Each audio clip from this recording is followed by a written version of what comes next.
Maharaj. Hare Krishna Maharaji, please accept my humble obeisances.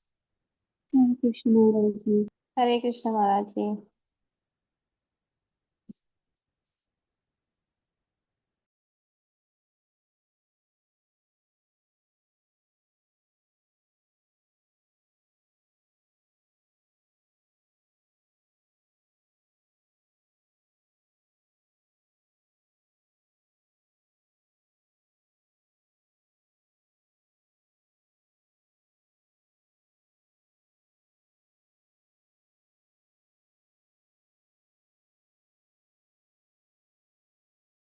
Hare Krishna Maharaji, you're unmute.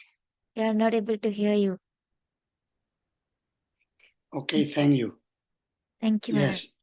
Yeah, I was thanking you for coming punctually and was saying that we will start with Mangalacharana, invoking blessings as we are doing every day. And then you can read the translations as we have done in the previous days.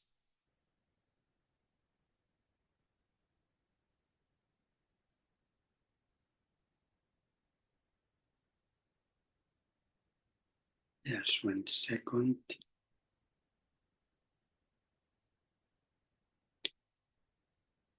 I think you can see the screen, right?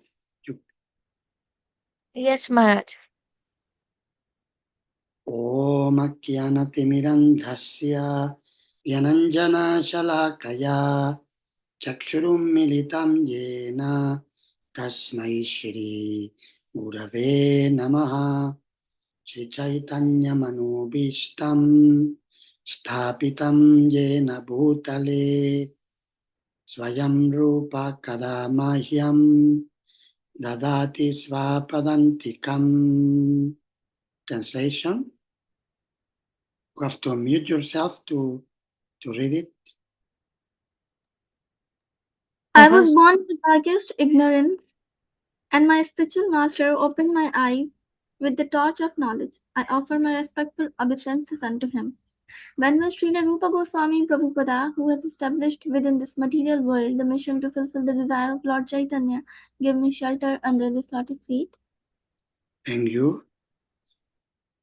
Vandeham Shri Guru Shri Yuta Padakamalam Shri Gurun Vaishnavamscha Shri Rupam Sagrajatam Sahagana Ragunatam Vitam Tam Sajivam Satvaitam Savadutam Parijana Sahitam Krishna Chaitanya Devam Shri Radha Krishna Padan Sahagana Lalita Shri Vishakambitamscha. I offer my respectful obeisances unto the lotus feet of my spiritual master and unto the feet of all Vaishnavas. I offer my respectful obeisances unto the lotus feet of Sri Rupa Goswami, along with his elder brother Sanatan Goswami, as well as Raghunath Das and Raghunath Bhatt, Gopal Bhatt and Srila Jeev Goswami. I offer my respectful obeisances to Lord Krishna Chaitanya and Lord Nityananda, along with Advaita Acharya Dadadhara, Srivas and other associates. I offer my respectful obeisances to Srimati Radharani and Sri Krishna along with their associates Sri Lalita and Vishakha. Thank you. He Krishna Karuna Sindho Dinabandho Jagatpate Gopesha Gopika Kanta Radha Kanta Namostute. Oh my dear Krishna, you are the friend of the distressed and the source of creation. You are master of the gopis and the lover of Radharani. I offer my respectful obeisances. Thank you. We could hear you, maybe because you have the earphones, we could hear you very weak. But it's okay, you read it. Just for next time you speak up, maybe take out the earplugs. Tapta Kanchana Gourangi Radhe Vrindavaneshwari Vrishabhanusute Devi Pranamami Haripriye. Hare Krishna. I offer my respect to Radha Rani, whose bodily complexion is like molten gold, and who is the queen of Vrindavan. You are the daughter of King Rishabhanu, and you are very dear to Lord Krishna. Hare Krishna. Thank you. Vanchakalpa tarubhyascha kripa sindhubhya eva cha patitanam pavanebhyo vaishnavebhyo namo namaha. Doshna, you wanted to read? You can read now. Hare Krishna. I offer my respectful obeisances unto all the Vaishnava devotee of the Lord. They can fulfill the desire of everyone, just like desire trees, and they are full of compassion for the fallen soul. Thank you. Shri Krishna Chaitanya Prabhu Nityananda Shri Advaita Gadadhara Shri Vasadi Gaura Bhakta Vrinda.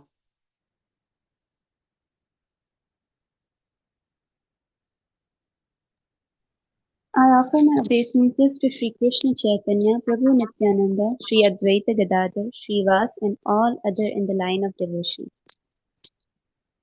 Thank you.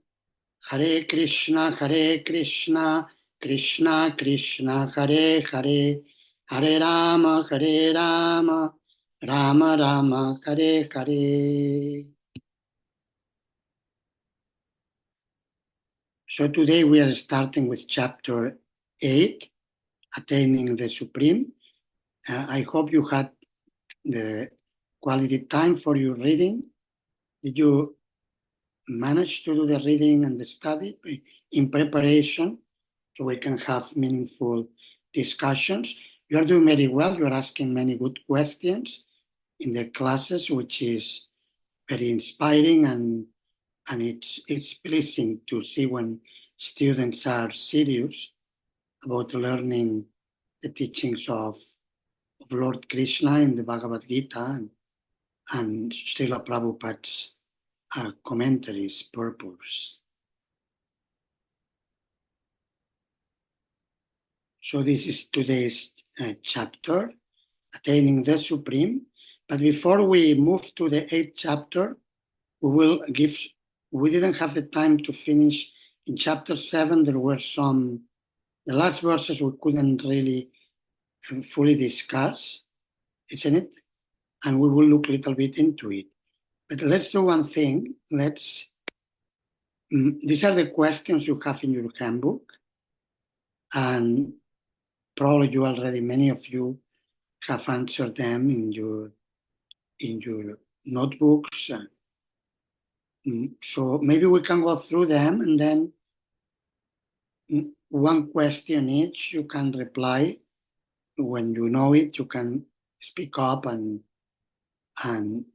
share with the whole class your answers. So there were 10 questions. The first one, list Krishna's 8 material energies in their gross and subtle categories.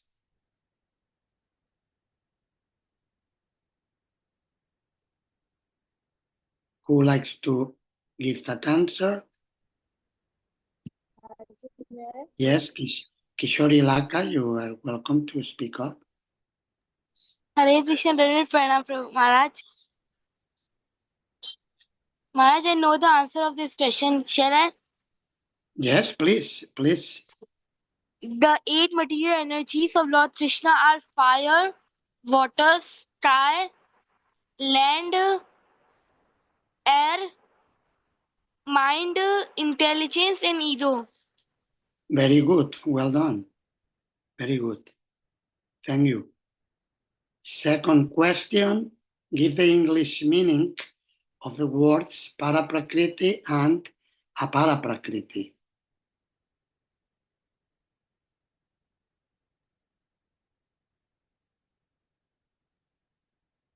Yes, Krishna Priya. Prakriti means superior energy, and Pra means inferior energy. Very good. Good. Thank you. And we could specify superior energy in that verse refers to the jivas. Jiva, and their material nature is Apara. Very good. Thank you. Thank you, Maharaj. Well done.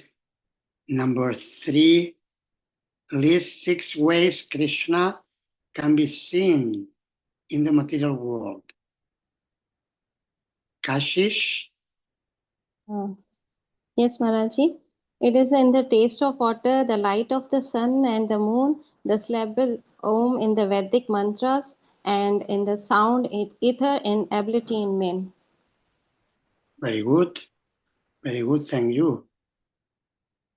Number 4, give the English meaning of the terms Duskriti and Sukriti.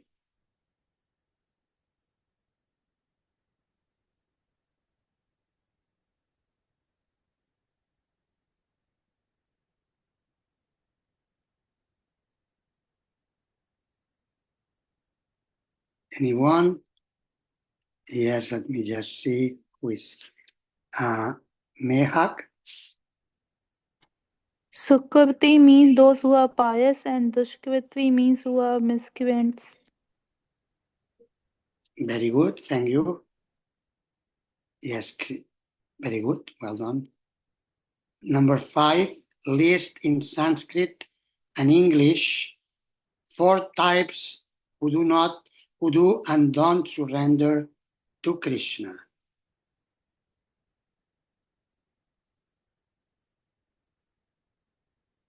Yes, Kashish?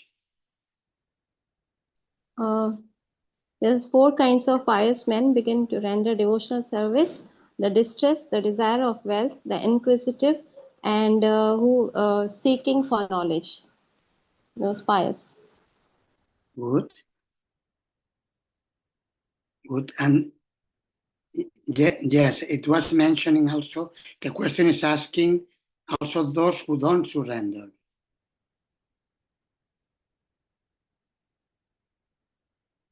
You want to say those who don't surrender, or you gave the list of those who surrender? Both are important. Yes, Maharaji, I have noticed, but I couldn't find it now. I have noticed it. Okay, you did one part of the answer. Thank you, that's good. Barka? Hare Krishna. Those who do not surrender to Krishna are like a grossly foolish persons, the lowest of mankind, the deluded speculators, and the professed atheists. Very good, thank you. The question was asking also the Sanskrit, but anyway, you can do it in your books with the Sanskrit. I'm not going to. If you didn't do the Sanskrit, you can look into it and maybe become familiar. The 2 verses are good. You can use them in preaching in the future if you share Krishna consciousness with other persons. You can quote also the Sanskrit. Number 6, amongst those who surrender to Krishna, who is most dear and why? Kritika?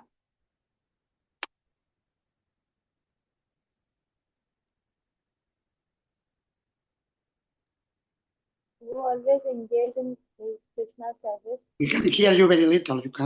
You have to. I have removed my earphones, but Okay. If you come closer to the computer, then we can hear better. we are always engaged in Krishna service.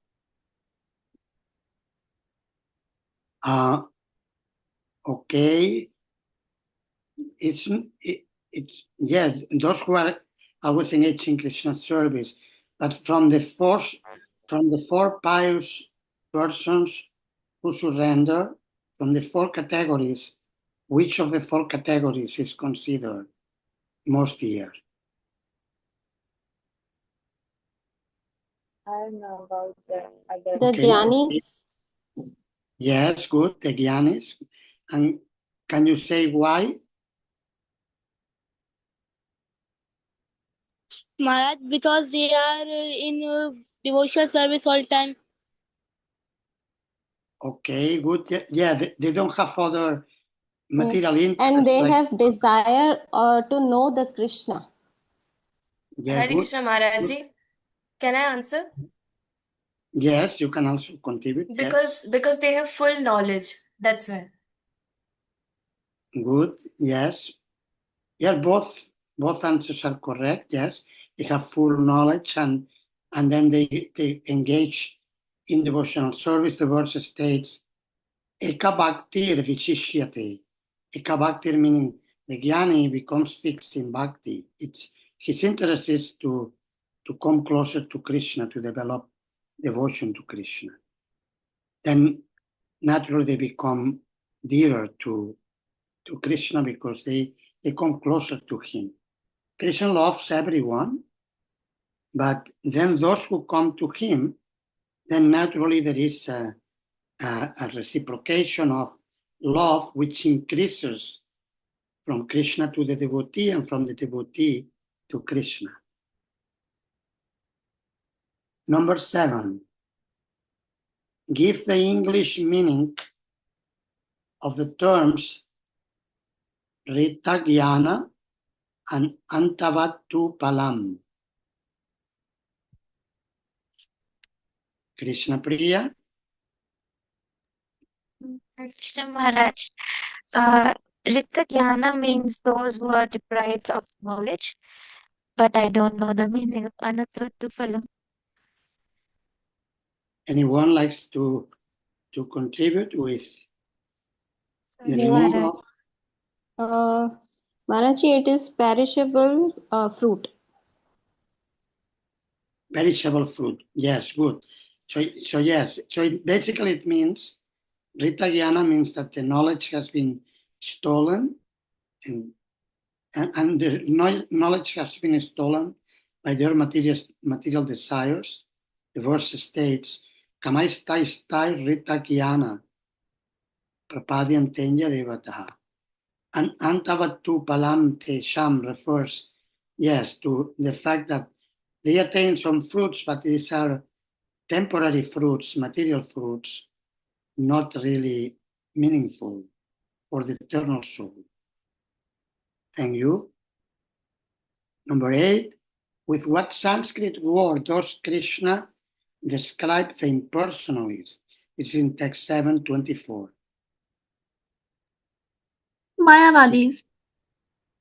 Mayavadi, okay, but that's not the word used by Krishna. That Srila Prabhupada may use that word, but there is a word used by Krishna, and the question is saying, what word Krishna uses?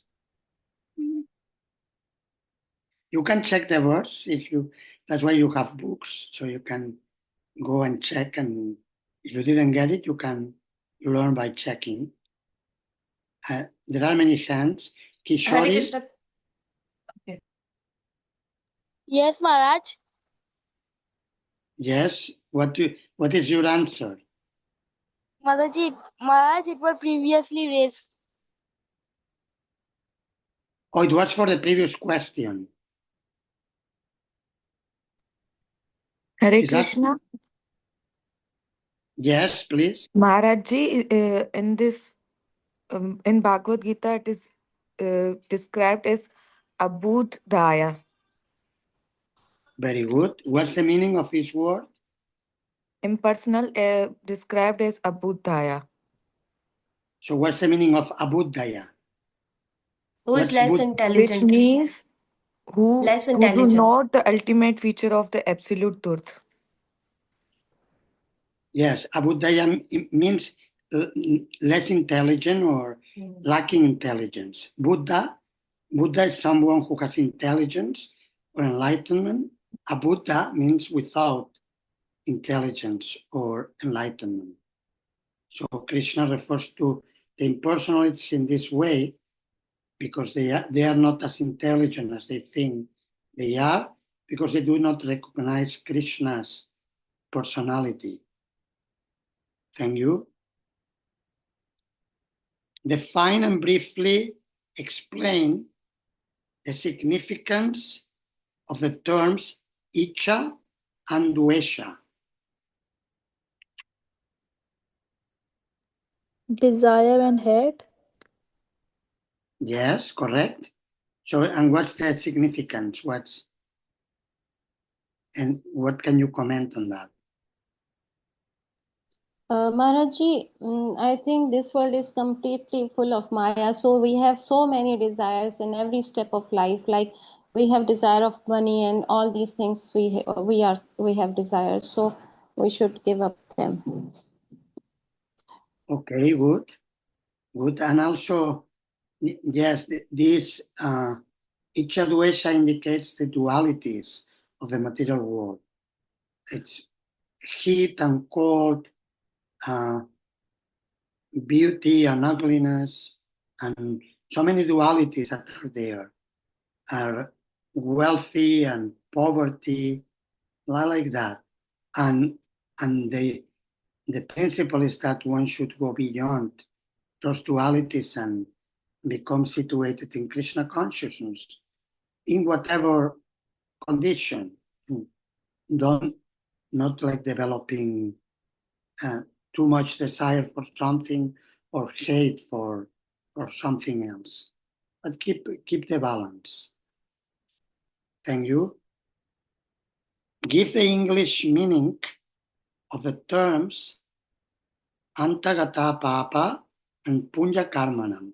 These last verses, 27, 28, we didn't have time last day of discussing much. 28, Prabhu. Maharaj, 28. Yeah. But I say this verse 28 and from the previous question, 27, we didn't have so much time in the last class to discuss. We did read the verses, but we didn't discuss a lot because of lack of time. We just went very quickly through them. So we can give whatever attention is required to them. So what would you say for the answer for question 10? Marka? Krishna Maharaj, the Punya Karmana means whose previous activities are pious, and Antagatam Papam means the sinful actions are completely, washed off or eradicated. Very good, thank you. Yes, so basically it means that and the verse mentions that these people who have accumulated pious activities, punya karmanam, they eradicate antagatam papam, all the sinful reactions, and then they are able to be drita vrataha. They can be very determined in devotional service. So it's an important verse, many times quoted by Srila Prabhupada, 728. Esham tuantagatam papam chananam punya karmanam. Keduandua mohanir mukta bhajante mam tridha vrataha. So bhajante mam tridha vrataha. Those people who have accumulated piety and who extinguish sin, then naturally they are able to be determined in devotional service. Srila Prabhupada will give sometimes an example in this regard that there was a wedding that was going to take place, and all the people of the wedding, they were going to travel during the night to the next destination in the other side of the river, and they had hired a team of workers who will be rowing the boat. It was a very big boat, while all the people who was going to the wedding will be sleeping in the night. When they woke up in the morning, instead of being in their desired destination, they were still on the same place. The people who had made the contact with the workers went to them and they were chastising them. What did you do, lazy fellows? You didn't do your work. And they said, no, we were rowing all the night. We were working very hard, sweating. And then when they looked what had happened, it was true, they had been rowing, but because they didn't pull out the anchor, then the boat didn't move. So similarly, in order to advance in devotional service and to be determined, we need to become situated in a mode of goodness that will be connected to Punya Karmanam, and then give up the lower modes of passion and ignorance, and Tagatam Papa. So that's an important principle.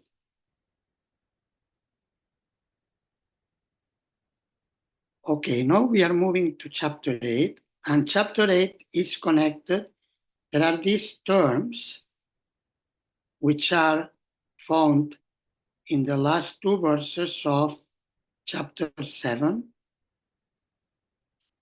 And now Arjuna, when he hears Krishna speaking about these principles, the eternal soul and the fruitive activities, karma, and the universal form, like the material elements, adibhutam, and the higher controlling principles, the universal principles, adidaivam, like that.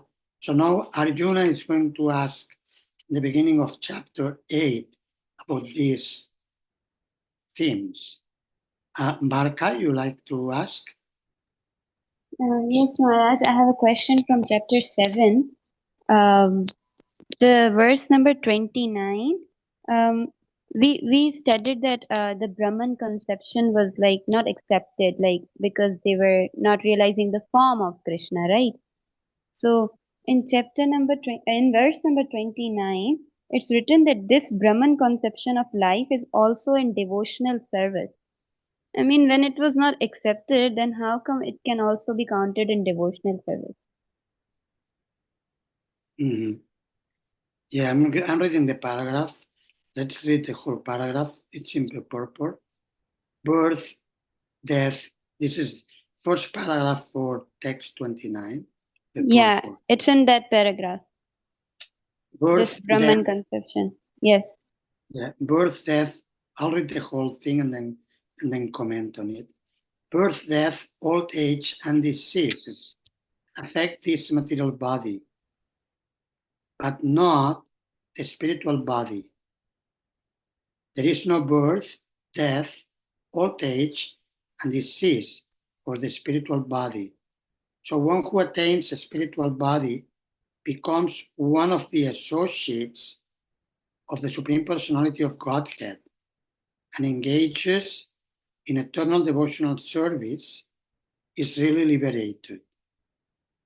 Aham Brahmasmi, I am a spirit. This Aham Brahmasmi is found in Chandogya Upanishad. And Srila Prabhupada will quote this sometimes, as we see here. It is considered one of the Mahavakyas. The term Mahavakya means great affirmations or great statements found in the Upanishads. Understood as something important, this is true wisdom. It is said that one should understand that his Brahman, spirit soul, this Brahman conception of life is also in devotional service as described in this verse. The pure devotees are transcendentally situated on the Brahman platform, and they know everything about transcendental activities. So basically, the Brahman platform means the spiritual platform to understand I am different from matter. I'm Satchitananda, eternal soul, blissful and full of knowledge. And for a devotee, that means to be engaged in the personal service of Krishna. But the impersonalists, they didn't come yet to that level of realization. So they think that the spiritual platform means negation of the material platform. And hence they may have an impersonal approach. But that statement, Aham Brahmasmi, is also meant for devotees, like we are spirit souls, eternal spirit souls, but that we should not be confused and think that we have become God, which is a mistake many impersonalists do. They say, oh, Aham Brahmasmi, I am God. Because Brahman, another meaning of Brahman means the greatest. Then one thinks, oh, I'm the greatest, but not in that sense, but in the sense that I am eternal spirit soul. I am a spark of Krishna. Krishna is a supreme. I am a spark of Krishna, as a spark of fire is part of the fire. That example is found in the Vishnu Purana. Okay, that's okay. Yes, Maharaj. Thank you, Maharaj. Any other questions from chapter 7? Otherwise, these terms we're going to look into them closely in chapter 8. I think we can move to chapter 8. And today we will look into the first 13 verses. This is a very important verse. Yes, Kitika? Can you elaborate the previous question? I didn't get it. Aham Brahmasi has two meanings. Yeah, I cannot fully hear. The sound is a little bit lovely. Hare Krishna, am I audible now? Yes. You are audible, but there is some little bit. You can please speak slowly, and I can follow. Can you elaborate the previous question? The previous question you say? Yeah, Aham Brahmasi has two meanings. Yeah, Aham Brahmasmi means I'm eternal spirit souls. But the impersonalists, they interpret it to be I am God. That means they misunderstood that statement, right? Yes, exactly. They misunderstood.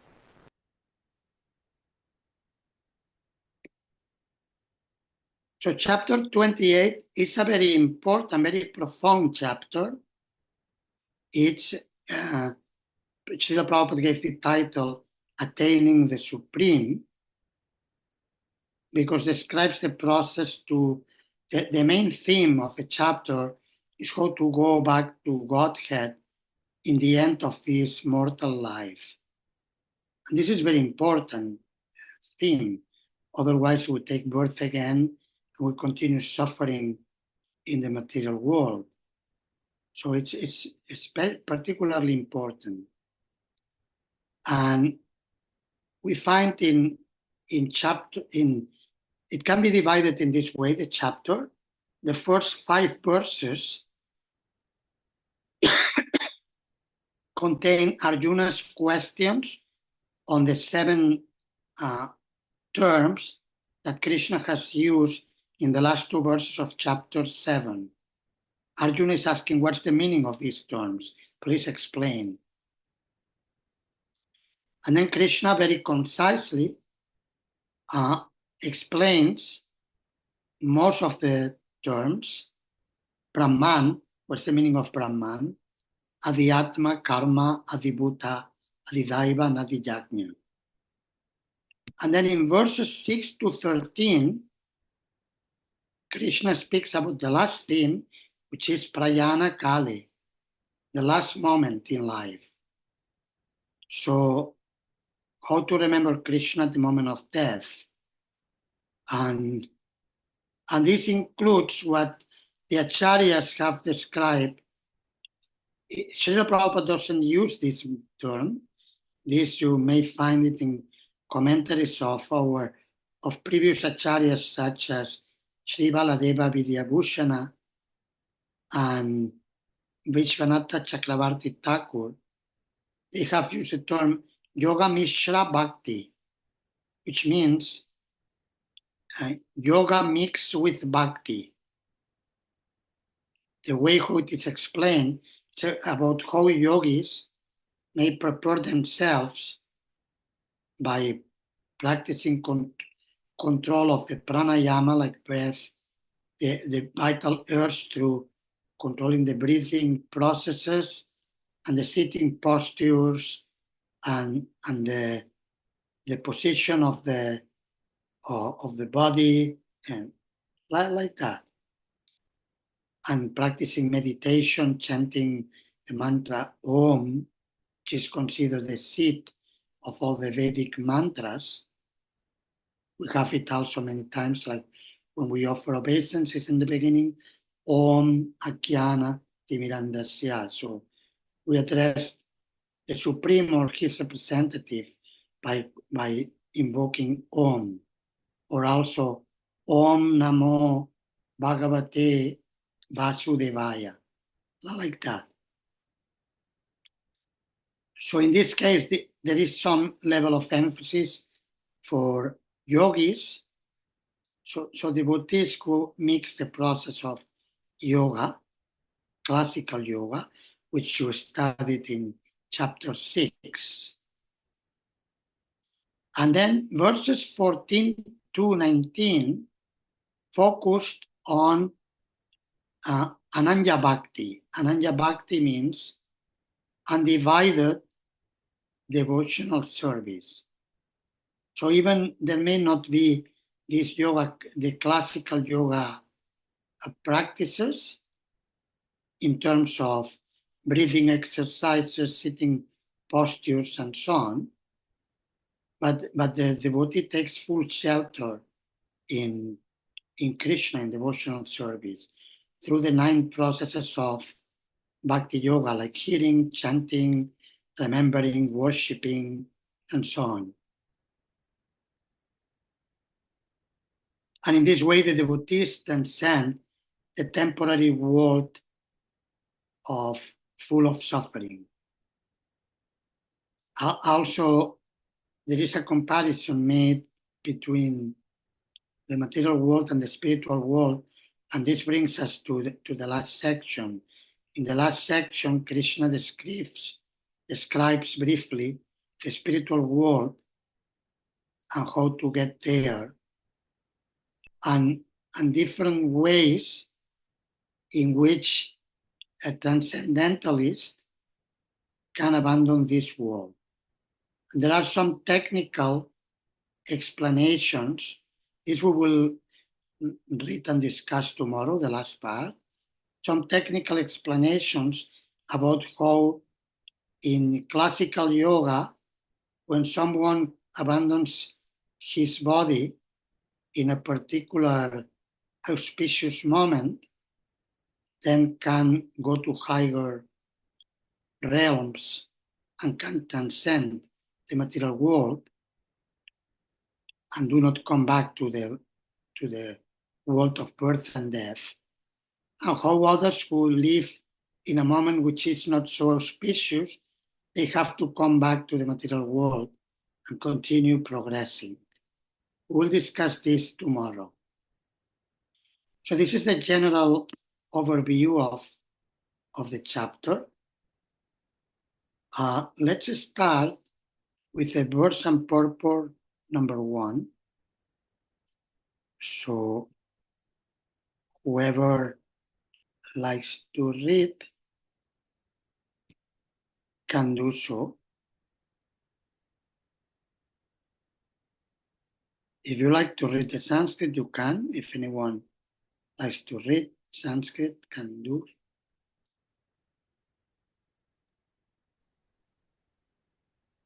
May I, Prabhuji? Maharaji? Yes, please. Arjuna Uvacha Kim Tana Brahma Kim Adhyatmam Kim Karma Purushottama Abhi Adibhutam Cha Kim Proktam Adidaivam Kim Uchyate. Very good. A translation on purpose, please. Arjuna inquired, O my Lord, O Supreme Person, what is Brahman? What is the Self? What are fruitive activities? What is this material manifestation? And what are the demigods? Please explain this to me. Purport. In this chapter, Lord Krishna answers different questions from Arjuna, beginning with, what is Brahman? The Lord also explains karma, fruitive activities, devotional service, and yoga principles and devotional service in its pure form. The Srimad Bhagavatam explains that the Supreme Absolute Truth is known as Brahman, Paramatma, and Bhagavan. In addition, the living entity, the individual soul, is also called Brahman. Arjuna also inquires about Atma, which refers to body, soul, and mind. According to the Vedic dictionary, Atma refers to the mind, soul, body, and senses also. Arjuna has addressed the Supreme Lord as Purushottama, Supreme Person, which means that he was putting these questions not simply to a friend, but to the Supreme Person, knowing him to be the supreme authority able to give definitive answers. Hare Krishna. Thank you. So this puts into context the chapter, because from these questions of Arjuna, Krishna is going to speak the full chapter. And of course, he will give particular attention to the moment of death.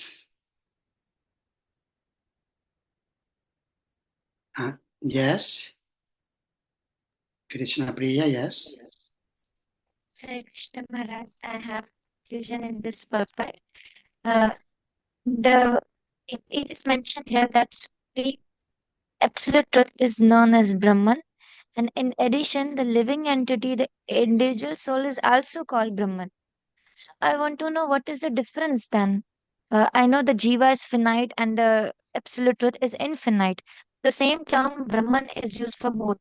So isn't it like isn't it that as a sadhaka we will be confused with that word in very spiritual understanding, the word Brahman. And my another question is, Maharaj, it is also mentioned here that Arjuna inquires about Atma, which refers to body, soul, and mind. So I'm confused here that we understood that Atma means soul. But here it says that Atma refers to mind, soul, and body, and senses also. So can you please clarify these terms? Thank you. Okay, good questions. Yes, the term Brahman, literally translated, means the greatest. So the greatest can refer to God, but also the soul, the greatest in that there is some echo. I don't know how is that. Maybe you need to to silence then. So it may be said that the soul is also the greatest in that it is part of the supreme, meaning it's like the classical example given is the drop of water and the ocean. If we take a cup of water from the ocean, is that the ocean or not? You can say no, because this is not the ocean, this is just a cup of water. But you can say it is the ocean because it's water from the ocean. So that's the point, that's the principle. So when we say Aham Brahmasmi, means I am part of the ocean. Of course, impersonalists, they tend to overemphasize that, and they say that I am part of the ocean. That means I am the ocean, because the glass or the drop of water merges with the full ocean. And Srila Prabhupada, in some of his commentaries, will say that this is not so sanguine, because in the ocean, if we go under the water in the depth of the ocean, there is a whole world and there is variety of living beings, and there are many types of vegetation and living entities, moving living entities, fishes and whales, and so many entities that are there. So so that's something to take into account. And then regarding the use of the term Atma, the term Atma is used many times in Srimad Bhagavatam. It is used in terms of Atma Tattva. Atma Tattva means the truth or the essential truth, Tattva, of the Atma, of the self. So Atma refers to the self. So when it is said that Atma may mean the eternal soul, or may mean the intelligence, or the mind, or even the body, is because these are different types of identities. So for somebody who is completely in ignorance, for him the self is the body. Like we see some people, they are all day in the gym trying to make their body very strong. And I don't say you cannot use the gym for health, okay, but some people go there and are completely absorbed in their physical body. So for them, the body is the Atma because their consciousness is fully identified with that. So like that, it goes for the other material principles. For some people, the mind is the Atma because they identify with their minds. And for other people, the intelligence is the Atma because they identify with their intelligence. So for a pure devotee or a self-realized transcendentalist, the Atma is the eternal self, the soul. So the original meaning of Atma is eternal soul, and also the term Atma is used for the Paramatma. And therefore, Srila Prabhupada sometimes speaks about Anu, the minute Atma.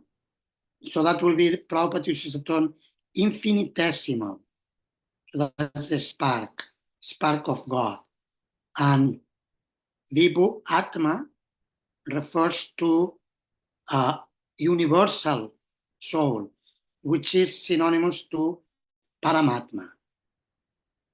So originally it refers to the soul, but because the soul has become engrossed in matter, the self-identity of the person has become material, and therefore the term Atma in particular context is entities embodied souls have. Is that okay? That's Yes, thank you so much, Maharaj. Hare Krishna.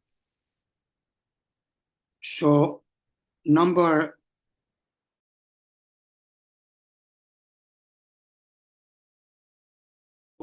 uh 1 second, let me check. I think was the first section. Once I want to check if it's 7 or 8. Okay. Yeah, I think you can read up to, okay, read up from 6 to 13. That's fine. So whoever likes to read translations from number 2 to number 5. Hare Krishna. Text number 2, translation. Who is the Lord of sacrifice and how does he live in the body? O Madhusudana, and how can those engaged in devotional service know you at the time of death? Text number 3, translation. The Supreme Personality of Godhead said, the indestructible, transcendental living entity is called Brahma, and his eternal nature is called Adhyatma, the self. The action pertaining to the development of the material bodies of the living entity is called karma or fruitive activities. Text number 4, translation. O based of the embodied beings, the physical nature which is constantly changing is called Adi Bhuta, the material manifestation The universal form of the Lord, which include the demigods like those of the sun and moon, is called Adi Deva, and I, the Supreme Lord, represented as the super soul in the heart of every embodied being, am called Adi Yagna, the Lord of Sacrifice. Text number 5, translation. And whoever at the time of his life quiet his body, remembering me alone at one, attain my nature. Of this there is no doubt. Thank you. So here Krishna has answered very concisely the different questions. In Srila Prabhupada comments on in the purport to text number 3, it's in relation to one of the questions you have asked about Brahman. Like Prabhupada gives also a difference between Brahman and para Brahman. So this is also to make it clear. Sometimes impersonally say it is the same, yeah, but the term is used is the same term, then how you can say it is different? And therefore we find in different parts of scripture the term Param Brahma, the Supreme Brahman. In this way, it's clear that difference between God and the individual living entities. Srila Prabhupada also elaborates on how the cycle of karma conditions the eternal living entities. I'm going to show, we can go slide by slide through the meaning of these terms, and this is how Krishna describes them. And if there is any doubt, you can ask. He says, to the answer, Kim Brahma, what is Brahman? And Kim Adhyatma, what is Adhyatma? So it's very similar. They are both connected terms. So Krishna says that the indestructible transcendental living entity is called Brahman, and the eternal nature of the living entity, Svabhava. Svabhava means nature. So the eternal Svabhava or nature of the living entity is called Adhyatma, which in one way you could say is like the original state of the natural state of the self. And in the picture you can see, okay, in chapter 2 of Gita, we did study that the soul is invisible, but the artist who writes it makes it visible. Can you see like there is a spark within each of the animals? Can you see a little spark in the screen? Yes, Maharaj. So this represents the eternal soul, but actually the eternal soul is invisible with the material eyes. We need to wake up to transcendental vision in order to see the spiritual world. But for our understanding, it is made visible in the painting.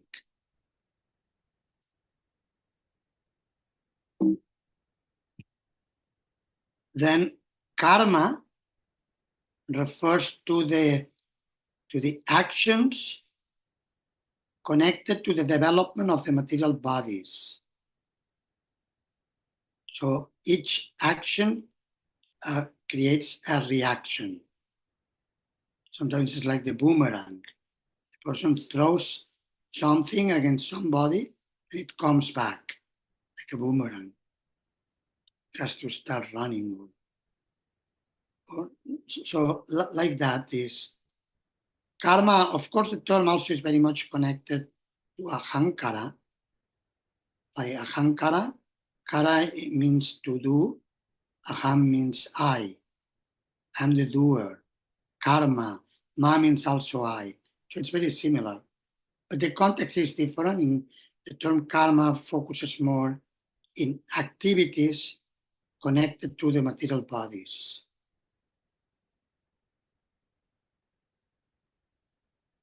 Adibhuta refers to the physical nature, the material manifestation. All the planets, the elements, earth, water, fire, and so on, ether, like that.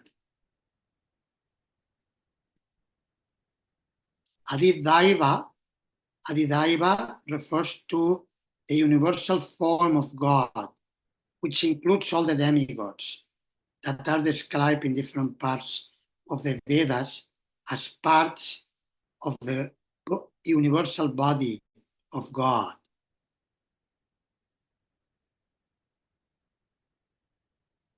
And Adidakya refers to the Supreme Lord, the Lord of Sacrifice, that's the meaning, Adiyagnya. And he's represented as a super soul. He's Lord Vishnu, Adiyagya. Or Lord Vishnu is the Paramatma within each and every soul. Of course, also the Paramatma of the universe. So he's in the microcosmos within our bodies, which is like a little universe, and the macrocosmos, the whole universe.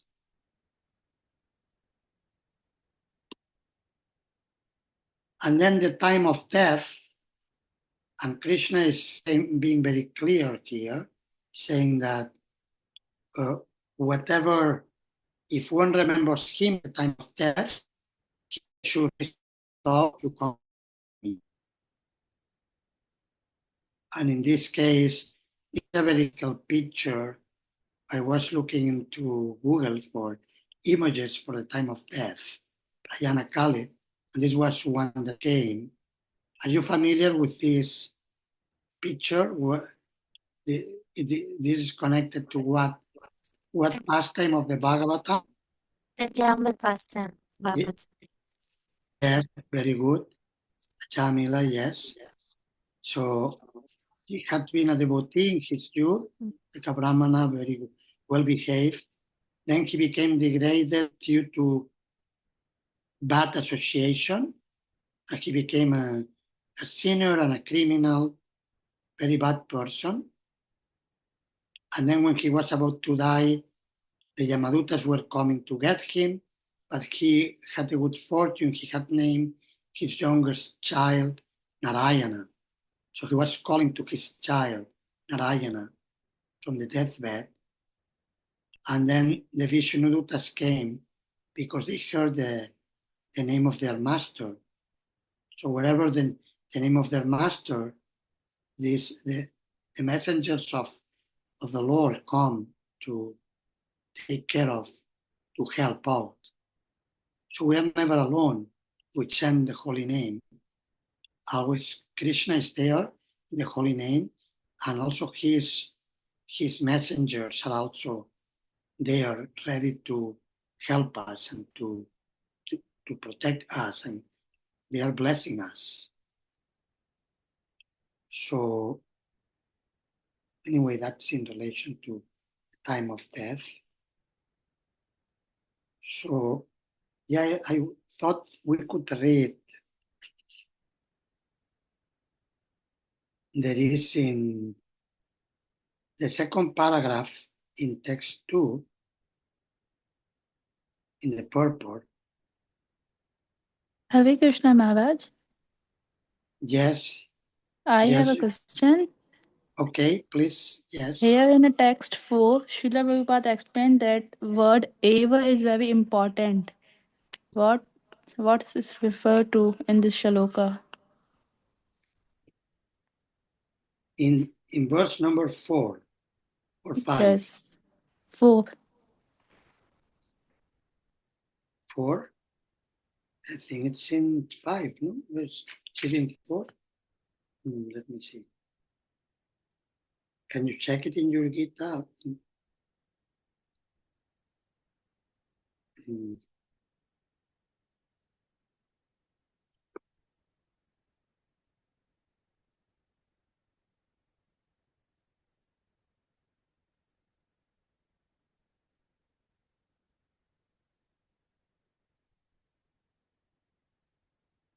I'm looking at the purport in my book. You say, can you please help me to find the word?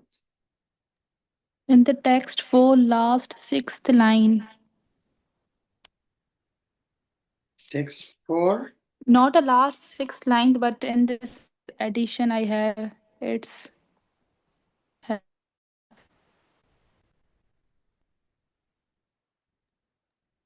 Can you read it?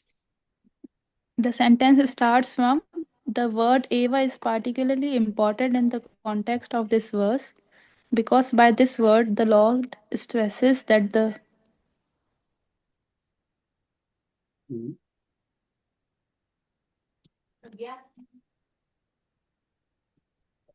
Is it in purport, Mahek Mulani Mataji? yes. And text 4, chapter 8. Yes. Line number 10, end में लिखा end में. The word Eve is particularly important in the. Yes, thank you. Thank you. I found it. Thank you. The super soul is called the Paramatma or Adhyajna and is situated in the heart. The word Eva is particularly important in the context of this verse because by this word the Lord stresses that the Paramatma is not different from him. Okay, it refers to the word Evatra. Okay, now I got it. Yes. Yes, okay. The word Eva usually is translated as certainly or in truth.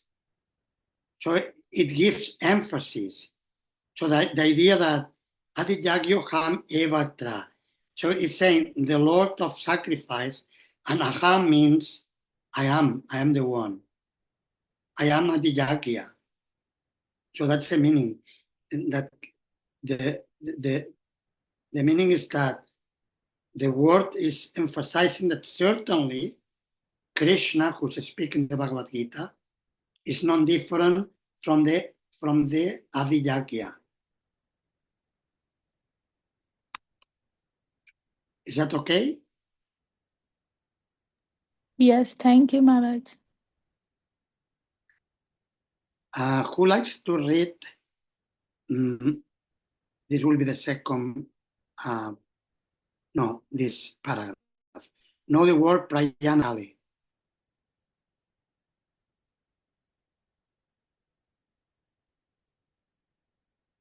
Yes, Barka. Hare Krishna. Now the word Prayana Kale in this verse is very significant because whatever we do in life will be tested at the time of death. Arjuna is very anxious to know of those who are constantly engaged in Krishna consciousness. What should be their position at that final moment? At the time of death, all the bodily functions are disrupted and the mind is not in a proper condition. Thus, disturbed by the bodily situation, one may not be able to remember the Supreme Lord. Maharaj Kulasekhara, a great devotee, prays, My dear Lord, just now I am quite healthy, and it is better that I die immediately so that the swan of my mind can seek entrance at the stem of your lotus feet. The metaphor is used because the swan, a bird of the water, takes pleasures in digging into the lotus flowers. Its sporting proclivity is to enter the lotus flower. Maharaj Kulasekhar says to the Lord, Now my mind is undisturbed, and I am quite healthy. If I die immediately thinking of your lotus feet, then I am sure that my performance of your devotional service will become perfect. But if I have to wait for my natural death, then I do not know what will happen, because at that time the bodily functions will be disrupted. My throat will be choked up, and I do not know whether I shall be able to chant your name. Better let me die immediately. Arjuna questions how a person can fix his mind on Krishna's lotus feet at such a time. Thank you. Very good. So that's important, this paragraph, even though it's in text number 2, because the question is posed in that verse. It's very much connected to text number 5. And now we can maybe, because if I remember correctly, this is a key memory verse. Are you meant to learn this verse, I think? Correct? In Sanskrit? I think so. So if anyone likes to read the Sanskrit and then translation and purport of text 5, so we can focus more on that verse. Daya?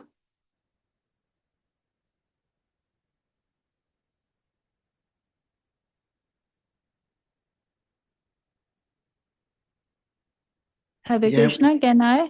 Hare Krishna. Am I yeah, audible? yes, you are audible, yes. Text 5. Antakale cha mam eva smaran mukta kalevara yapriyati samadbhavam yati nastyatra samshaya. Translation and purport, please. And whoever at the end of his life quiet his body, remembering me alone, at once attain my nature. Of this there is no doubt. Purport. In this verse, the importance of Krishna consciousness is stressed. Anyone who quit his body in Krishna consciousness is at once transferred to the transcendental nature of the Supreme Lord. The Supreme Lord is the purest of the pure. Therefore, anyone who is constantly Krishna conscious is also the purest of the pure. The word smaran, remembering, is important. Remembrance of Krishna is not possible for the impure soul who has not practiced Krishna consciousness in devotional service.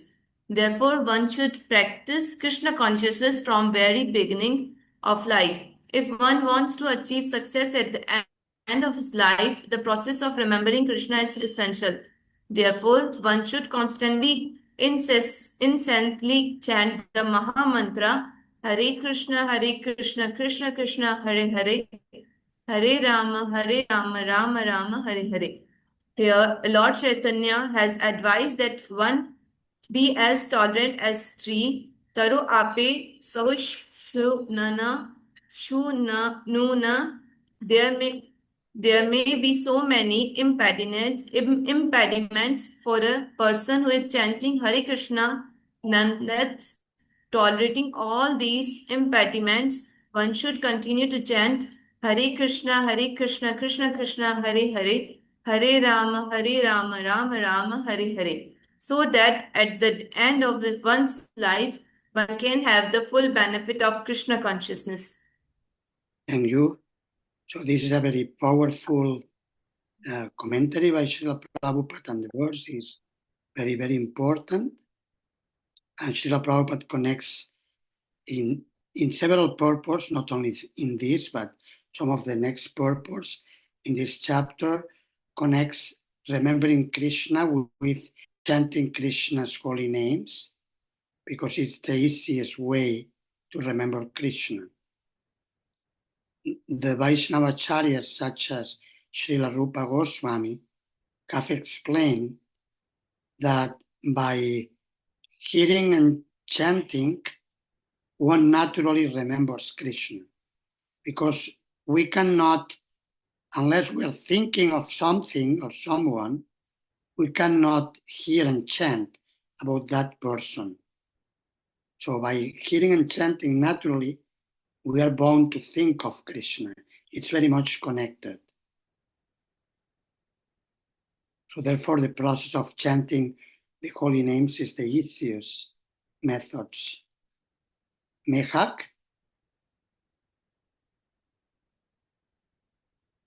Yes. Yeah, you wanted to ask something or you No, raised your no. hand? No, no. Your hand was up. That's why I called you. I wait for the reading. Okay, next reading you can read next when I put the next. But have a question? Maharaj, in verse 2, the example we read of Maharaj Kulashekara, the thing we studied that we have to remember Krishna with the as well as do the prescribed duties, right?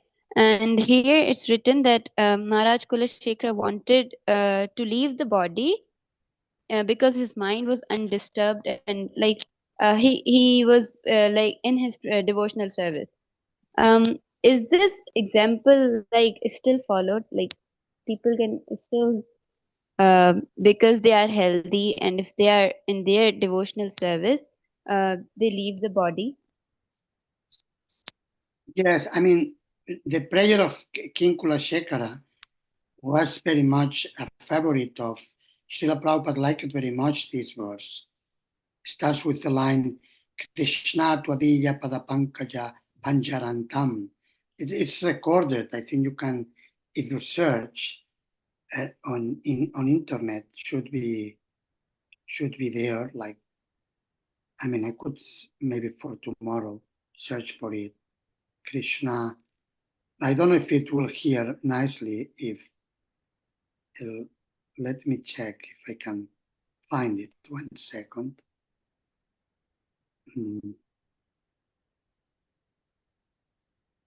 One.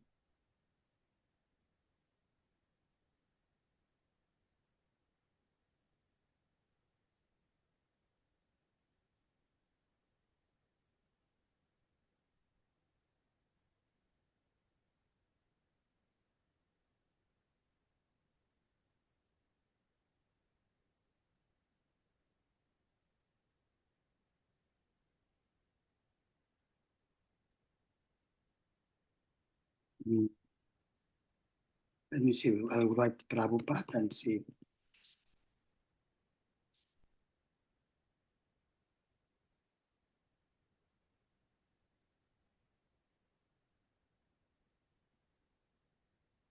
We have it.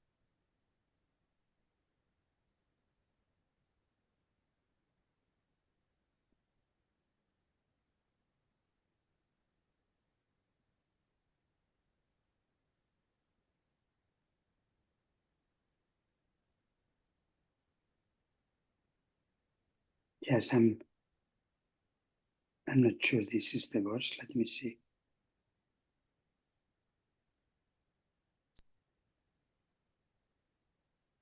कृष्णात्तदीय पदपङ्कजपञ्जरान्तम् अद्यैव विशतु मे मानस राजहंस प्राणप्रयाणसमये कफवात पित्तौ कण्ठावरोधनविधौ स्मरणं कृतस्ते कृष्णात्तदीयपदपङ्कजपञ्जरान्तम् अद्यैव विशतु मे मानरश्च राजहंस प्राणप्रयाण समये कफवात पित्तौ कण्ठावरोधन विधौ स्मरणं कृतस्ते.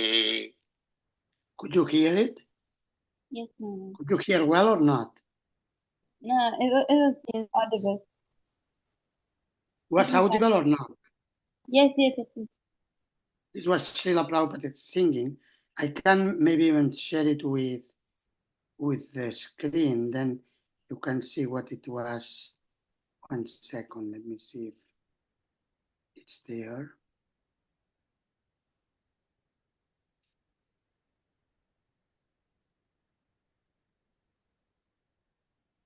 If the sound was good, this is the one. So this is the recording. We'll play it again.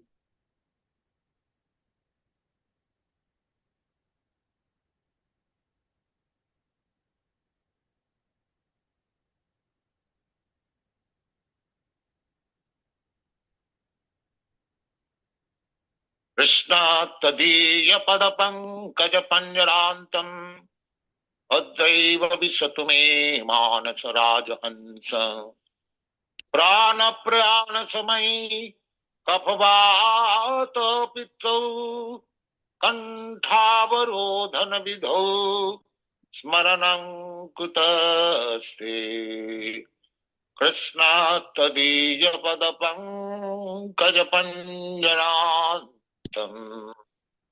Adaiva visatu me manarasya rajahansa Prana prana samai kapvata pitau Kantavarodhana vidho Smaranam aste.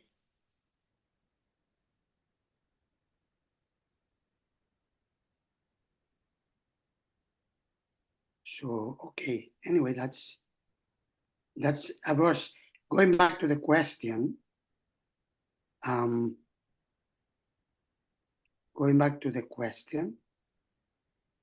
that why there seems to be an apparent contradiction, right? That's why you are asking. But actually, the verse is spoken by both Maharaj Kula Shekara, who spoke originally the verse, and by Srila Prabhupada, who felt very intensely about this verse. It was intense. It arose a strong devotional emotions in the heart of Srila Prabhupada. It's not that they wanted to die, but they wanted to make sure that at the time of death, they would remember Krishna. And therefore, in their emotion and their devotion to Krishna, they may pray in this way. But it's not that they want to die. They want to go back to Krishna, and they are afraid that at the time of death, sometimes because things are very difficult, then one may not remember Krishna. That's kind of the meaning. Is that okay? Where are the boys? I don't see any of the Prabhus. Where are they? They don't come to classes, or there were a few. No, how many of them are there? There was one Maharaj stuck he also left, and honestly, we don't know the reason and why the Prabhus are not here. Usually they were here, but in today's session, I'm also noticing that devotees are not here. Maybe there is some internet issue in their area, but I'm not sure. How many of them are normal in the class? 2 or 3, 4? How many?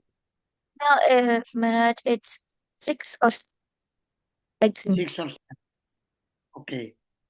And how many ladies? How many Matajis? we are actually having 8 students, so if 7 are boys and 51 are Matajis, or maybe 49 are Matajis. 49 and 7 boys. Yes. You are 7 times more. Yes. Okay. But some, I was told, some are taking exams or something. Yes, that's also true, which I forgot. I'm so sorry, Mara. I forgot to mention. Like here in this Bhakti Shastri course, like almost students are in medical, are in field of medical. So they are having their annual exams or midterm exams. So that's why they are not here. Yes. Okay. Yeah. Yes. Only I was asking because only ladies are here. So why the men don't come to class like this? They do come, but maybe because of exams, so they are not here today. That's fine. That's fine. Okay, Maharaj. Thank you. Okay, let's now move to the next verses. I think Mehat wanted to read, so you are welcome to do. So verses 6 to 13, the translations. And this elaborates more about the time of death. 1 second. Stay close. I had before the database. Maybe I lock it.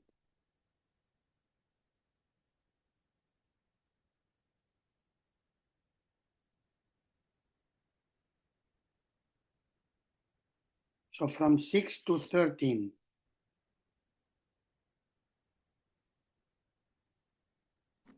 Hare Krishna. Text number 6, translation. Whatever state of being one remembers when he quiet his body, O son of Kunti, that state he will attain without fail. Text number 7, translation. Therefore, Arjuna, you should always think of me in the form of Krishna and at the same time carry out your prescribed duty of fighting. With your activities dedicated to me and your mind and intelligence fixed on me, you will attain me without doubt. Text number 8, translation. He who meditate on me as a supreme personality of the Godhead, his mind constantly engaged in remembering me, undeviated from the path, he, O Partha, is sure to reach me. Text number 9, translation. One should meditate upon the Supreme Person as the one who knows everything, as he who is the oldest, who is the controller, who is the smaller than the smallest, who is the maintainer of the everything, who is beyond all material conceptions, who is unconceivable, and who is always a person. He is luminous like the sun, he is a transcendental beyond this material nature. Text number 10, translation. One who at the time of death fix his life air between the eyebrows and by the strength of yoga with an undeviating mind engage himself in remembering the Supreme Lord in full devotion will certainly attend to the Supreme Personality of the Godhead. Text number 11, translation. Person who are learned in the Vedas, who utter Omkara, and who are great sages in the renounced order, enter into the Brahma. Desiring such perfection, one practice celibacy. I shall now briefly explain to you this process by which one may attain salvation. Text number 12, translation. The yogic situation is that of the detachment from all sensual engagement, closing all the doors of the senses and fixing the mind on the heart and the life air at the top of the head. And one stabilize himself in yoga. Text number 13, translation. After being situated in this yoga practice and vibrating the scared syllabus Om, the supreme combination of letters, if one think of the supreme personality of the Godhead and quiet his body, he will certainly reach the spiritual planets. Thank you very much. So, yeah, I'll comment a little bit on each verse very briefly, and then you can ask questions on any of these verses or of today's section. All these verses are an elaboration of the Krishna's answer to how to attain him at the time of death, Prayana Kali, at the last moment. And the text number 5 that we read before is very important because Krishna establishes that if you remember me, you don't have to worry because you can come to me. So, of course, something very important to, not only that Krishna says, there is no doubt that you will come to me if you remember me the time of death. Of course, the challenge is how to be able to do that because time of death is a very difficult one. So therefore, Srila Prabhupada in several purports, and specifically in the purport to text 5, mentions that it is not possible to remember Krishna unless one prepares during life. One has to prepare during life.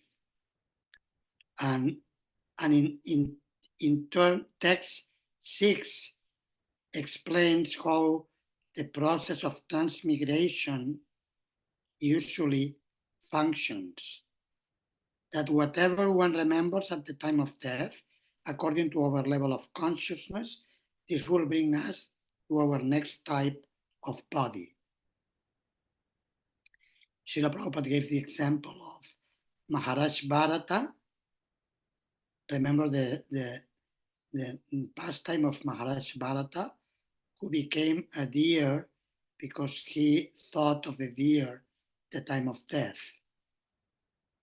So we have to be careful. Like sometimes people have pet animals, and I don't mean to say that it's not one should not have like any pet animals. Sometimes householders they have pet animals, or in India it's typical the cows. The cows are they are our mothers, but they are also are pet animals in that devotees love them very much, and so so the point is that one should be very careful that the main uh, object of remembrance should be Krishna in our lives. Otherwise, if we focus on other type of manifestations of this material world, then we may think of those things and then take a body uh, related to that thing or type of living entity we are remembering. So that's very important, and therefore daily sadhana or practice of devotional activities is so important because then we become naturally accustomed to remember Krishna. To remember Krishna becomes like second nature, becomes something natural. So so that's important. And Srila Prabhupada reiterates in the purport to text 6 how important it is to prepare for death. And he says that it is actually a very scientific process.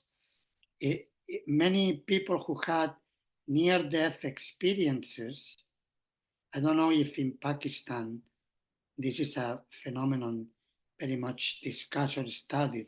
Maybe not because maybe the Islamic culture does not give such a focus. I don't know so well because I'm not closely familiar to Islamic culture. I know some. I know here in in Spain also there are Muslim, and sometimes I do speak to them and so on, but I don't know their lifestyle in enough detail. Uh, but in here in the West, in Europe and North America, sometimes they study scientifically what they call near-death experiences. Have you heard about that? Near-death experiences. Okay, if you're studying medicine, those of you who study medicine, or even without studying medicine, you may have heard. And in those experiences, people who were about to die and they saw themselves outside of their physical body, they were able to remember. They were able to see. They were not the body, but something that was common is that their their whole life passed in their minds as if it was very fast, the whole film of the life in few seconds or very short, very quickly. They could see their whole life. So it's quite an interesting phenomenon. And this naturally is connected to what one will remember at the time of death. Because according to that film of life, that which is more prominent in the life of the person may remember, and then the body may be connected to that. That's why also we shouldn't uh, hold grudges against anyone, because then if we're holding grudges towards somebody who did something bad to us, then we may think of that person, and then we have to take birth next to that person to take revenge and so on. It's not good because then we aren't entangled. So it's better to let go and to take shelter of Krishna and to forgive those who misbehave towards us. It's important for devotees to learn the art of forgiveness. Yes, Krishna Priya, you like to ask a question? I wish to ask, yes, I would ask question. Maharaj, I have two fusions regarding this remembrance of Krishna at the time of death. What's that? What requires the most, the mercy or the grace of Krishna, or our steady practice? Like, if we see from the pastime of Ajamal, there was no kind of steady practice.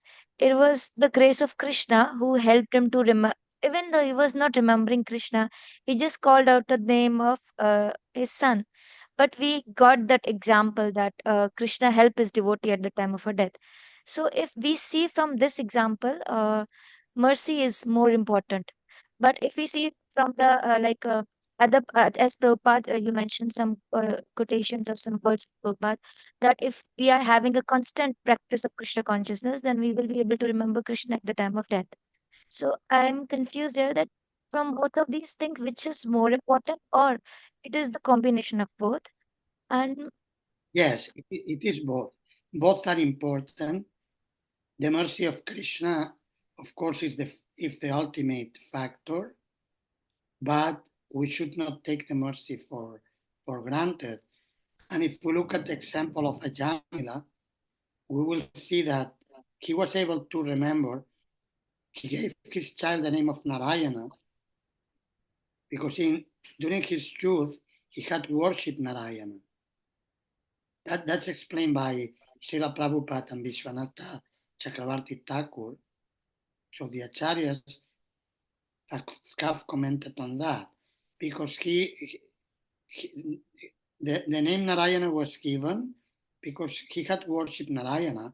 Even though he became sinful, still it remained part of his practice in his youth, and that brought results in the end. And also, Vishwanatha Chakravarti Thakur mentions that when he started to call his son, in his heart there was a revival of the Narayan he had been worshipping in his youth as a child and as a young man. And so there was an association of ideas, and also this activated the bhakti from his youth. So even though it was in an, we could say, subconscious level, from the psychological viewpoint, wasn't fully conscious, but the subconscious is very powerful, and that helped him to call out to the Lord, calling his son. That was his intention, but then the Lord also became manifest in his mind because he's non different from his name. And then the Lord Narayana's messengers came to him. Is that okay? yes, thank you, Maharaj. I have another vision, and uh, from purpose 5, we read that if person is constantly engaged in Krishna consciousness, he became purest of the pure. But now in the purport 6, we have read that uh, uh, I have a question from purport 6 that if a person who is constantly engaged in Krishna consciousness, he is a pure devotee.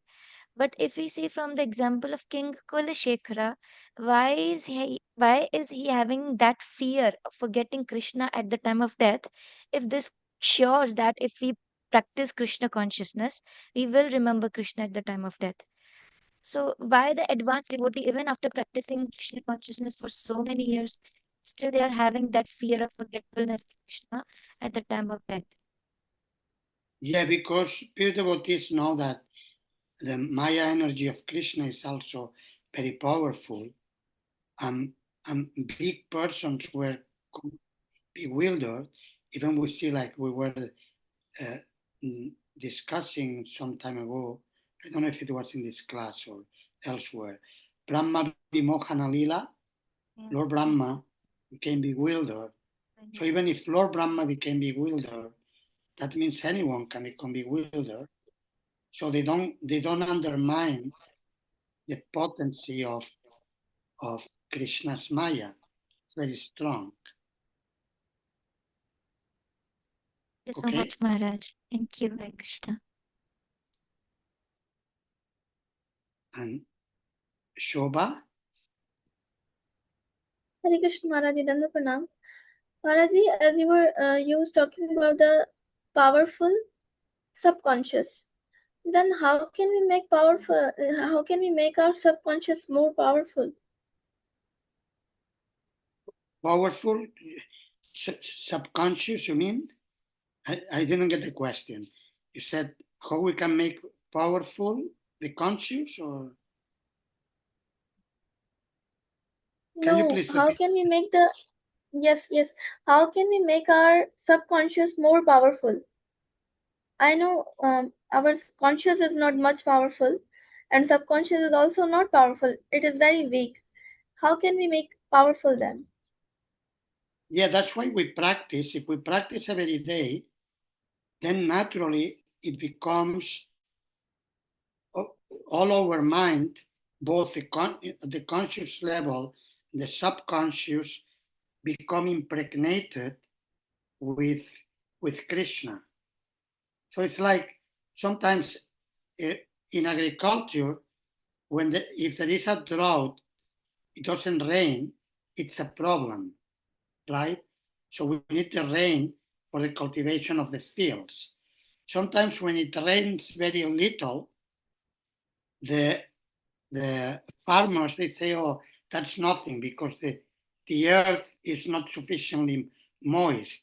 It's too little. So we shouldn't just practice a little, we should practice a lot, hearing, chanting, remembering, serving, and then all our minds at the level of both conscious and subconscious become impregnated like the earth full of water when it rains a lot.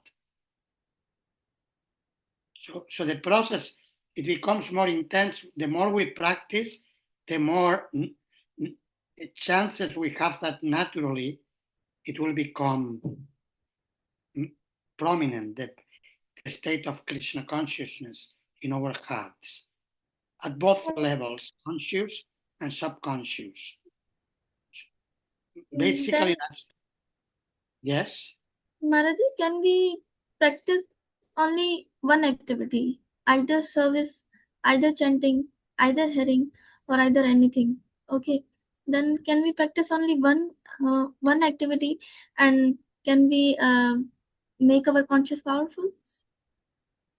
Uh, Technically, yes. Technically, we find in Srila Prabhupada's books how different devotees attain perfection in bhakti yoga by following a specific process of bhakti, like Parikshit Maharaj by hearing Srimad Bhagavatam, Shukadeva Goswami by chanting the Bhagavatam, Prahlada Maharaj by remembering the Lord, Lakshmi by the goddess of fortune, by serving the lotus feet of the Lord, and so on. So that's there. So technically, yes, but for the majority of people, a uh, combined engagement of the different processes is most effective, and that's why Srila Prabhupada established in the ISKCON centers around the world.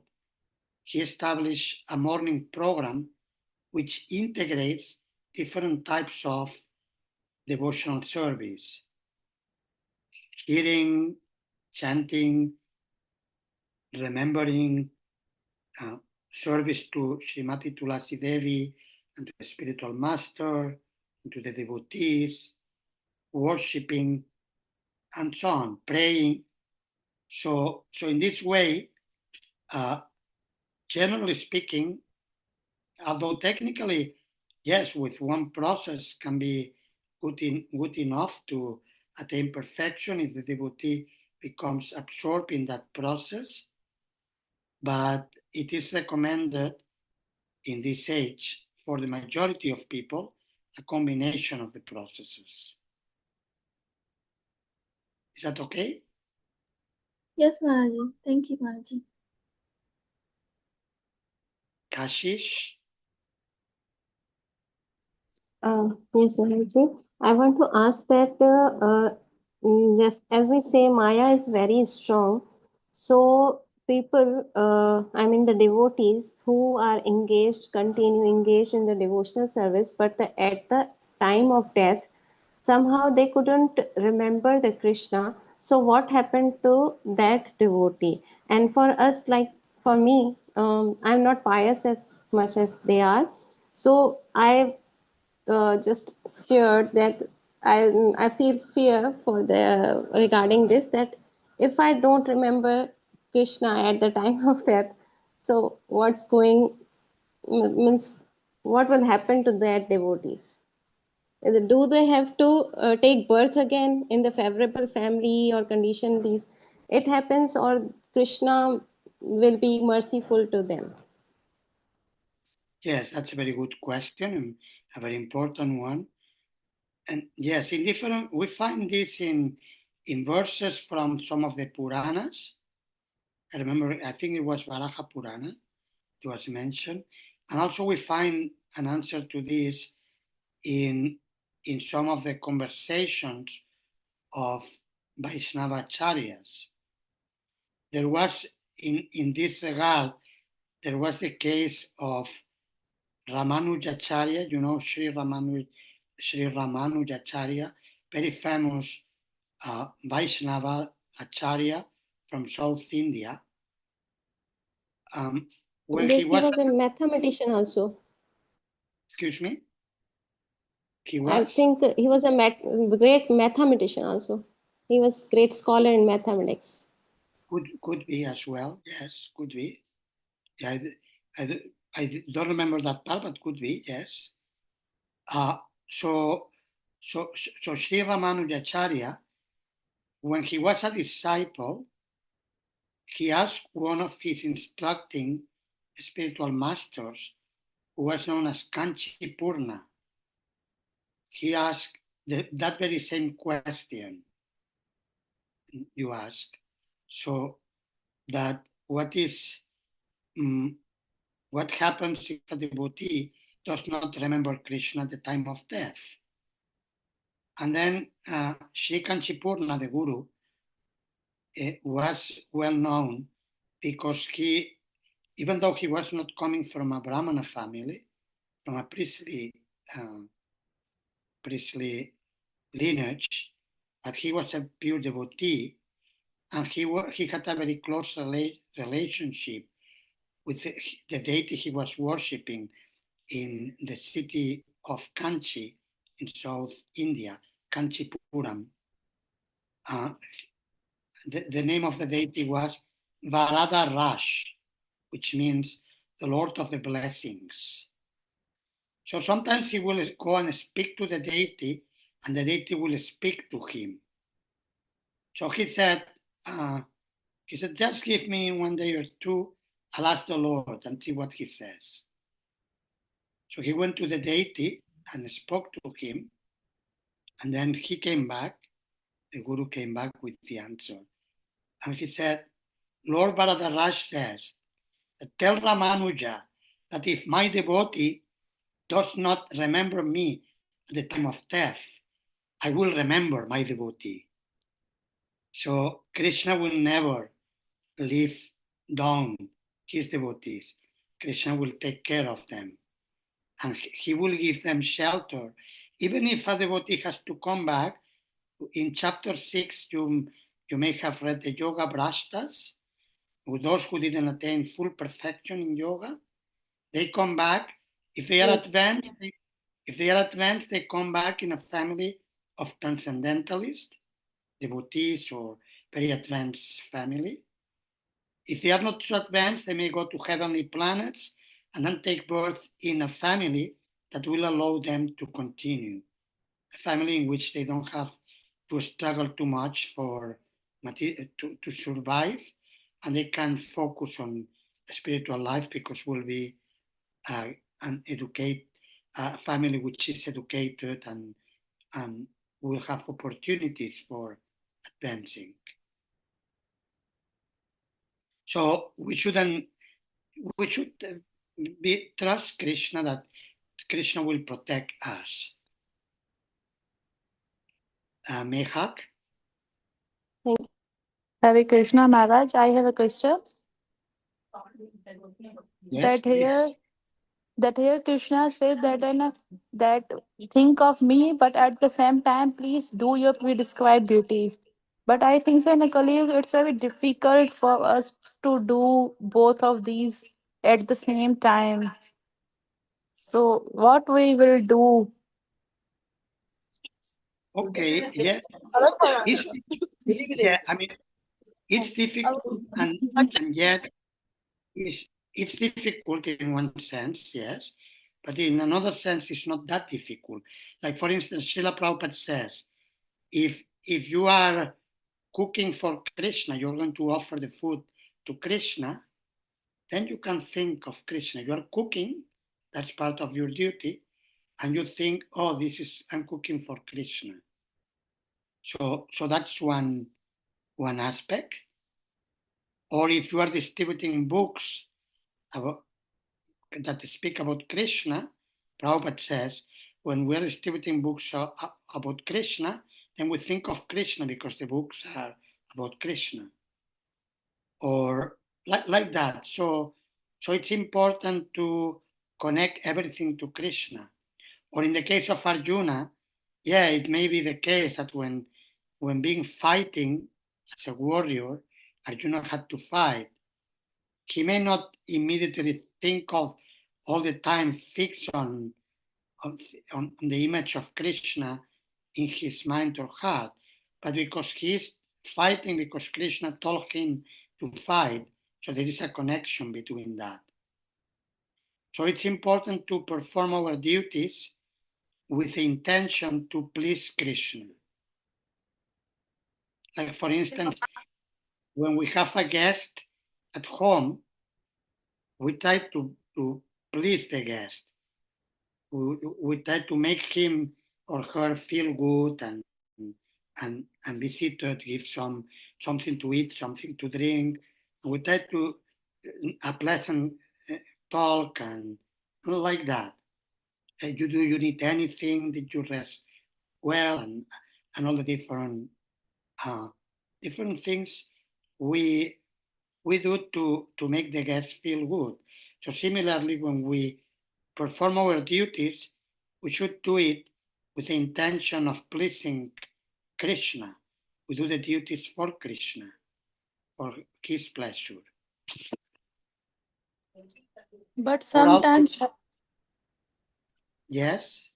but sometimes happens with me that we are a student like that, so we are studying and doing materialistic studies, and at the set time we can't do chanting properly or having, so it's very difficult for us to do with these both things at that same time.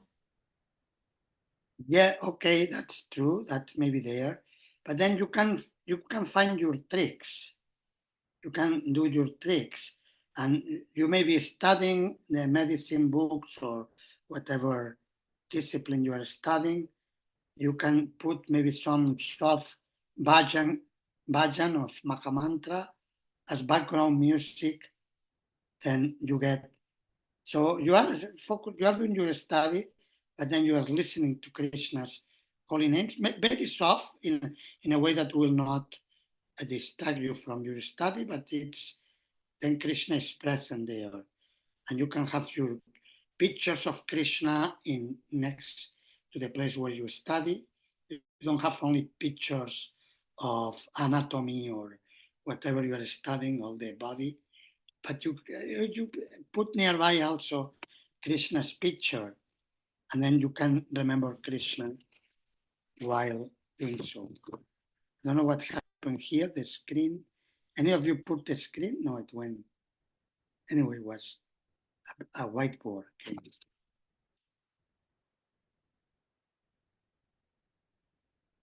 Okay. Is that okay? Good. Yes, thank you, Maharaj. And then let me see, we have few minutes left, 9 minutes. Okay, that was about the, yes, text number 7 is very important, like perform the prescribed duties and think of Krishna.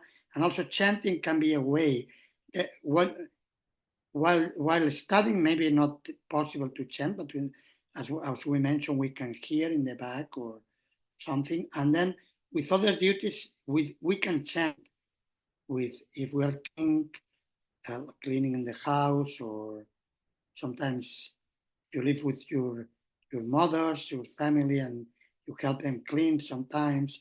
So you can be chanting Hare Krishna, or if you are, whatever you are doing as duties in this world, you're walking in the street, you can chant, and audibly or in your mind, depending.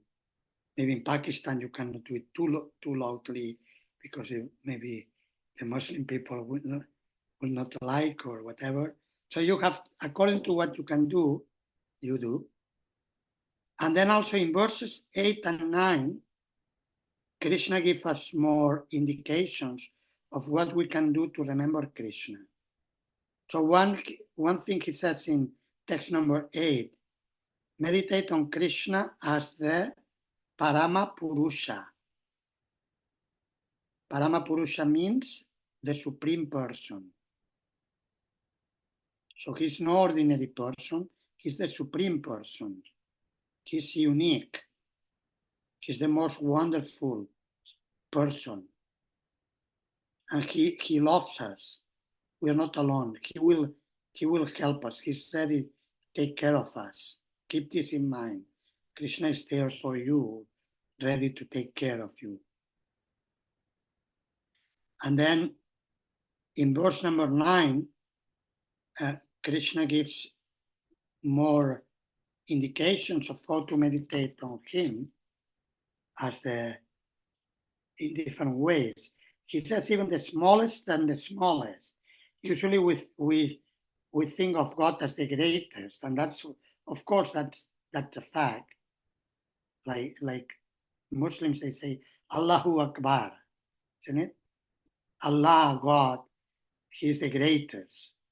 So yeah, that's He's the greatest, and also because He's the greatest, He can be also simultaneously the smallest and the smallest.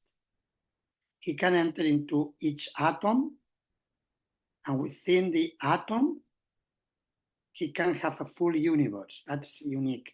Krishna, he can do anything. He's all powerful. So therefore it mentions one should meditate on Krishna as the smallest than the smallest, and as one who knows everything, he who is the oldest, the controller, smaller than the smallest, the maintainer of everything. He's beyond all material conception. He's inconceivable. He's always a person, but he's no ordinary person. He's the supreme person, transcendental. And he's luminous like the sun. And he's beyond material nature. He's completely transcendental. So all these are some qualities of Krishna that he is sharing with us, so to help us remember him. So you can see which of those qualities are more appealing to you, and then remember him in this way when you think of Krishna. Krishna Priya, Sri Radha. Hare Krishna Maharaj. I have a question from Purport 8, text 8 Purport. Your last Prabhupada says one example often given is that the caterpillar that thinks of becoming a butterfly and so is transformed into butterfly in the same way. Similarly, if we constantly think of Krishna, it is certain that at the end of our lives, we shall have the same bodily constitution as Krishna. So, same bodily constitution means I'm not getting here. Yeah, same bodily constitution means Satchitananda, eternal, fully conscious, full of knowledge, and blissful. That's what it means. You know what I mean? Yes, So same model. So it's not, the example given is just to show how it is like a subtle process, but it means a spiritual body, not a material body. So it will be like when we will go back home back to Godhead, right, Maharaj? Then we will get this kind of constitution body as Krishna. Yes, yes, but also the example given, the caterpillar that becomes a butterfly, uh, indicates that it's a gradual process. So even though the spiritual body will become fully manifest after we quit the material body, but already in our consciousness, we are growing inside. There is a transformation in the heart of that soul. So then it's gradually becoming manifest. And then when it comes the time of death, it becomes fully manifest. Because during the life, that Krishna consciousness was awakening. Does that make sense? Thank you so much. Hare Krishna. Would you hear? I think it got cut a little bit. Yes, Maharaj. Okay. And then the last three verses, four verses, describe like this Prabhupada speak about the Sat Chakra Yoga, like all the technical process of controlling the life earth through the chakras or the places of where the prana or the vital airs circulate throughout up and down in the in the in the body of a person, and how one should use one can use the techniques of yoga, classical yoga, for remembering Krishna. So that can be used if for someone is useful, that can be used. But Prabhupada gives more emphasis, like when he speaks about the mantra Om, he says Hare Krishna contains Om, indicating we don't need to separately practice other processes. Bhakti yoga is in itself is very powerful. So we don't need to mix it with classical yoga. But sometimes some devotees or some people they feel that inclination and that helps them. So it's okay if someone needs to do it. In the meantime, can do it, and it's mentioned here that that devotee can go to the spiritual world if he does it at the time of death, chants uh, Om or Hare Krishna, then can go back to Godhead. Poonam? Hare Krishna Maharaj. And according to verse 6, and there is written that whatever state of being one remembers when he quits his body, O son of Kunti, that state he will attain without fail. So simply what happened to those who die suddenly due to silent heart attacks while sleeping? Yes, well, it depends what in their mind there will be something, it may be dreaming something. So that's why, of course, we may say, but we cannot control the dreams, but the dreams are very much connected to what we do during the day. Like if you do many devotional activities, you will find yourself dreaming also many times with devotional activities, isn't it? Sometimes, like you may remember you're in a kirtan with devotees, or you can remember Krishna in different ways. So, in the case of a devotee, And this we will see in tomorrow's class. A devotee should not worry too much about what's auspicious or inauspicious at the time of death, because Krishna will help the devotee. This is what we we meant to say with the example of Ramanujacharya and the answer of his guru Kanchipurna and the Varadaraja deity. So we shouldn't worry too much. If we say, oh, if I die when I'm sleeping, what will happen? Krishna will help us. It's for a devotee, Krishna will help. Okay, thank you. I'll end today's class. Oh, it's time to end. Okay. So, but I'll tell you a short story of how Krishna helps the devotees. This was Srila Prabhupada told his disciple Shyama Sundar Prabhu. He was one of the first disciples of Prabhupada who went to preach in the UK, in England. He established a temple in London. And he became a very good friend of George Harrison, a very famous, you know the Beatles? Did you hear? I don't know if in Pakistan, did you hear about the Beatles? No? No Beatles. The Beatles were very famous. In 1960s, they were very famous around the world, musicians. I can write in the chat, 1 second. Beatles. The Beatles. These were very famous. They were a big phenomenon. And the Beatles became attracted to yoga, and they went to India. And then the devotees went to preach them. And Shyamasundar Prabhu, he became a very good friend of one of the 4 Beatles. His name was George Harrison. George Harrison became a devotee.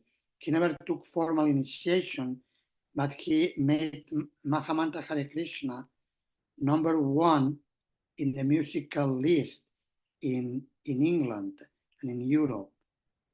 What they call the hit parade was number 1. So George Harrison was very friendly with the devotees and was giving some donations. So when Srila Prabhupada wanted to print the first edition of Krishna book, Prabhupada told Shyamasundar, his disciple, to please go and you ask your friend George. He has money. He's a wealthy man, big musician, big money. Ask him to give us. Prabhupada needed $19,000 to print the books. So ask him. And then Shyamasundar said, but Srila Prabhupada, George, he gets upset if you ask him for money. He's happy to give, but if you ask him for money, he doesn't like. He gets very upset. So Prabhupada said, it's okay. You ask him and Krishna will help you. So then they arranged a program in the house of George Harrison, and they had kirtan because he was a musician. He liked it very much, the Maha Mantra, very much, and he would like to sing with devotees, and he liked prasadam. So they had a big program in the house. They did kirtan, big feast, very delicious prasadam. And then Shyamasundar was thinking, oh, I should ask now, otherwise it's the end of the day. And if I don't ask now, when is a better time? So then he started to ask, look, Srila Prabhupada said this and needs to print the books and he said to ask you.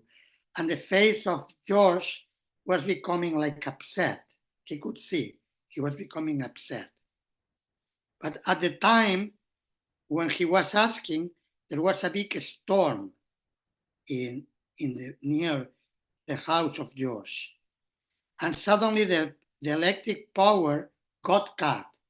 It was like a big thunder, very, very strong, and then it got cut. So the power got cut, and there was a very deep silence because it was very, very heavy, the thunder. So then after 1 minute, the light came back, and George was smiling, very big smile, his face, and he told Shyamasundar Prabhu that, okay, how much I need to give? How much? He said, after this, how can I say no? So this is an example of how Krishna helped a devotee. Prabhupada told him, Krishna will help you, and Krishna helped him when he had this service to fulfill for his spiritual master. So you can remember always this lila of the devotees and how Krishna always helps. We end here. Tomorrow we will continue. Please prepare for the rest of the chapter, verses from 14 to 28. Thank you very much. Hare Thank Krishna. you so All much, glory. Maharaj. Hare Hare Krishna Krishna, Maharaj. Hare Govinda Hare Swami Jai. Krishna. Vrinda Jagannandan Swami Hare Maharaj Krishna. ki jai. Jai. Hare Krishna. Hare Krishna Maharaj, Hare Krishna.